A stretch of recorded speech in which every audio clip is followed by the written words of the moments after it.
नमस्कार। आज हम बात करेंगे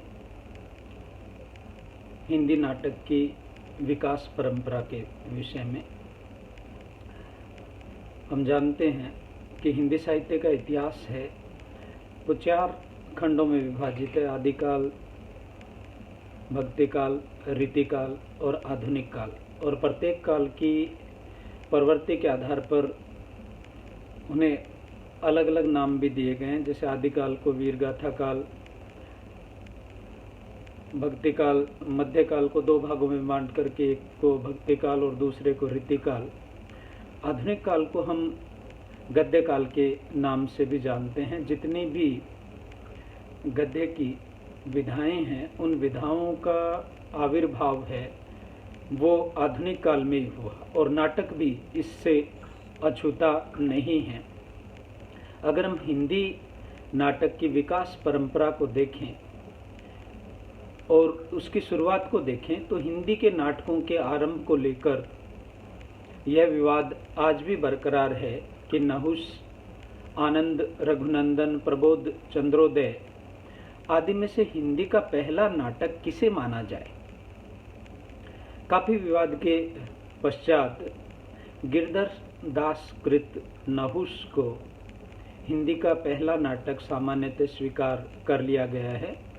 और इस विवाद के मूल में कई सारे कारण हैं। एक तो ब्रजभाषा, दूसरा खड़ी बोली तथा मैथिली जैसी बोलियों के प्रयोग को कारण माना गया।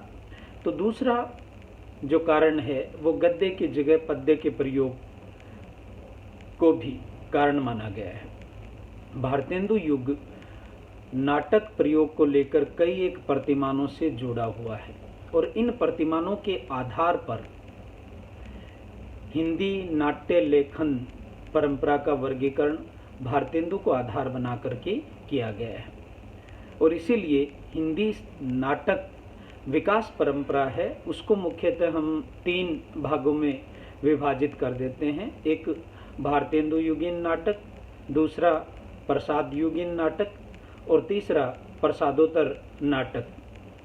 इन 3 विभाजनों में हिंदी नाटक की विकास परंपरा को परखा जा सकता है। तो सबसे पहले भारतेंदु युगीन नाटक की हम बात करेंगे। और चूंकि जैसा नामकरण से पता है इस युग के सर्वप्रमुख जो रचनाकार हैं वो भारतेंदु हरिश्चंद्र रहे हैं। तो उन्हीं को केंद्र में रखकर इस कालावधि की हम विवेचना या विश्लेषण करेंगे। भारतेंदु काल में या उनसे कुछ पहले भी नाटक तथा रंगमंच की अलग अलग शैलियां प्रचलित थी। पश्चिमी शैली, लोक शैली तथा पाश्चात्य शैली हम कह सकते हैं। और इन तीनों के मिश्रण के द्वारा भारतेंदु हरिश्चंद्र के नाटकों का कलेवर तैयार होता है। इन शैलियों हम पश्चिमी शैली, लोक शैली और पारसी शैली की बात करें, इनमें कहीं न कहीं एक संकीर्णता का भाव भी हमें नजर आता है। जैसे पारसी शैली में अति फुहड़ता, अश्लीलता और अति नाटकीयता हमें देखने को मिलती है। व्यावसायिक दृष्टिकोण के कारण पारसी शैली में इस प्रकार के प्रयोग अपनाए गए थे। भारतेंदु जी ने युगीन आवश्यकता को देखते हुए अपने नाटकों की दिशा को नव जागरण परक चेतना की ओर मोड़ा। क्योंकि वो काल था 1857 से अगर हम 1900 तक का काल माने, आधुनिक काल की शुरुआत हम भारतेंदु युग से माने, तो वो जो काल था वो एक तरफ स्वाधीनता आंदोलन का काल था, दूसरी तरफ समाज सुधार के जो आंदोलन थे वो आंदोलन चल रहे थे। तो हम नव जागरण की जो परिधि है उस परिधि में इस भारतेंदु काल को हम रख सकते हैं। और इसीलिए भारतेंदु ने उस काल की जो सामान्य प्रवृत्तियां थीं उन प्रवृत्तियों को परखते हुए नाटकों की जो धारा है उस धारा को नव जागरण की ओर मोड़ने का प्रयास भारतेंदु हरिश्चंद्र और उनके समकालीन जो नाटककार हैं वो करते हुए हमें दिखाई देते हैं।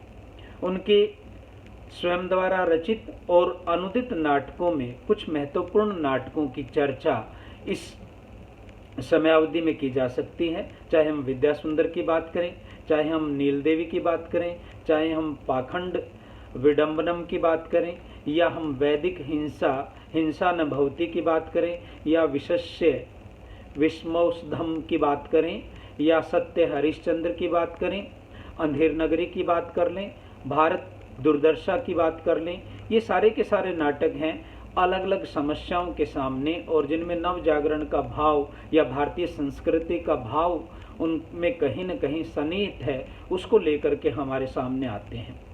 भारतेंदु जी ने भारतीय और पश्चिमी संस्कृति को आमने सामने रखकर एक तुलनात्मक जो दृष्टि है, उस दृष्टि को उन्होंने पाठकों के सामने रखा था, और इस दृष्टि को न केवल सामने रखा बल्कि अपने नाटकों को राष्ट्रभक्ति तथा समाज सुधार, जो उस समय में एक समानांतर आंदोलन चल रहा था, उनसे भी उन्होंने जोड़ने का उससे प्रयास किया।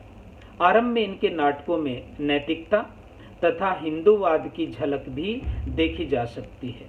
जैसे हम बात करें विद्या सुंदर नाटक में गंधर्व विवाह की भर्त्सना की गई है तथा आदर्श विवाह को समाज के लिए अनुकूल बताने की कोशिश इस विद्या सुंदर नाटक में किया गया है।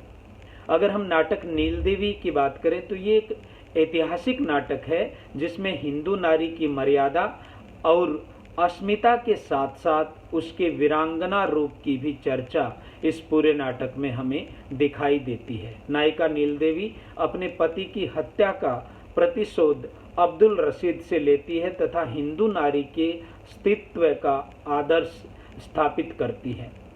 सत्य हरिश्चंद्र के माध्यम से अंग्रेजों की न्यायप्रियता तथा सत्य निष्ठा को व्यंग्य के रूप में देखने की कोशिश भारतेंदु हरिश्चंद्र द्वारा की गई है।